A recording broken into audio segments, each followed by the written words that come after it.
New coronavirus has now reached a minimum of 14 countries. Severe acute respiratory syndrome coronavirus (SARS-CoV) and Middle East respiratory syndrome coronavirus (MERS-CoV) emerged from animal reservoirs to cause global epidemics with alarming morbidity and mortality. In December 2019, yet another pathogenic HCOV, 2019 novel coronavirus 2019 nCoV, was recognized in Wuhan, China. The virus can spread before symptoms show, China's health minister Ma Xiaowei said on Sunday, which suggests it'll be harder to limit transmission between people.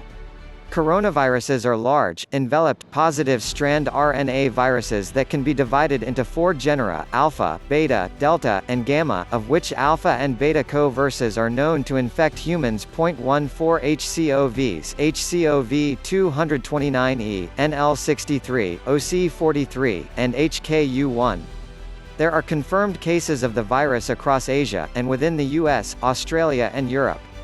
So far, all cases outside China seem to be in people that have traveled from Hubei province, where the outbreak began, or the encompassing area. But we are likely to seek out if the virus will start spreading within these countries in the coming days and weeks.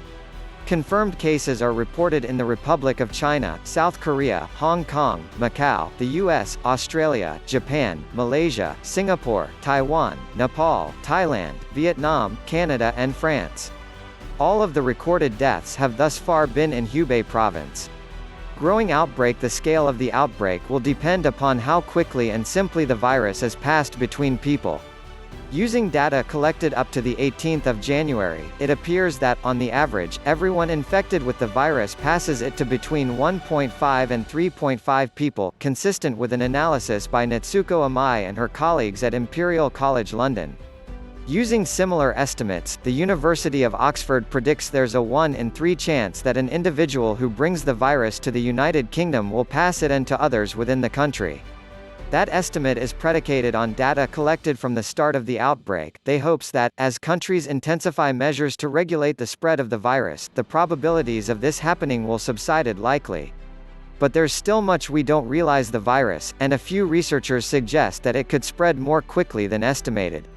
One study, supported data collected between 11 and the 22nd of January, estimates that every person with the virus can pass it to between 3 and 5 people.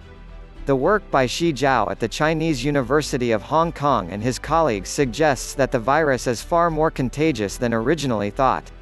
Thompson's estimate was calculated supported the idea that the virus isn't contagious until symptoms show, and this not seems to be the case. If the virus is in a position to spread before symptoms show, that would certainly explain why the virus is spreading quicker than SARS, says Thompson.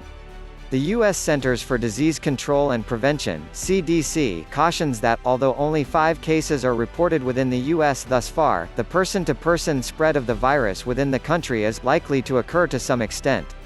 Lessons from SARS. Comparisons are drawn between pneumonia caused by the new virus and SARS, severe acute respiratory syndrome, which infected quite 8,020 people during a worldwide outbreak that began in 2003. The viruses are from an equivalent family, and both can cause fever and pneumonia. So far, the new virus seems to possess a lower death rate, supported the number of reported cases and deaths. The speed appears to be around 2.8%, compared with a 9.6% rate for SARS. But it's timely to make certain just how dangerous the virus is. We are still within the youth of the outbreak. The virus is spreading more quickly than SARS. SARS took several months to cause 1,000 cases, says Thompson. This has caused almost 3,000 cases in 3 weeks. The SARS outbreak was over by 2004. There are no reported cases since then. Health agencies brought the virus in check by isolating people with the virus, and screening aviation passengers. Such measures are going to be harder with an epidemic which will be spread before symptoms appear. There is also always an opportunity that the virus could mutate to become more contagious or deadly.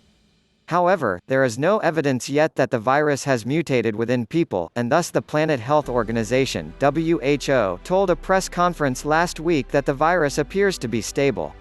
So, how worried should we be? The WHO remains holding far away from declaring a public health emergency of international concern, although the organization says the danger of the virus is very high in China, high at the regional level and high at the worldwide level. The CDC describes the outbreak as a very serious public health threat. "I am pretty worried about the present situation," says Thompson. He expects the WHO to officially declare a public health emergency if and when the virus begins to spread between people outside China. Slowing the spread in the meantime, health authorities in China have undertaken unprecedented measures in an effort to regulate the spread of the virus. Wuhan, where the outbreak began, has been placed on lockdown, conveyance has been packed up, the airport is closed, and therefore the use of private automobiles has been banned.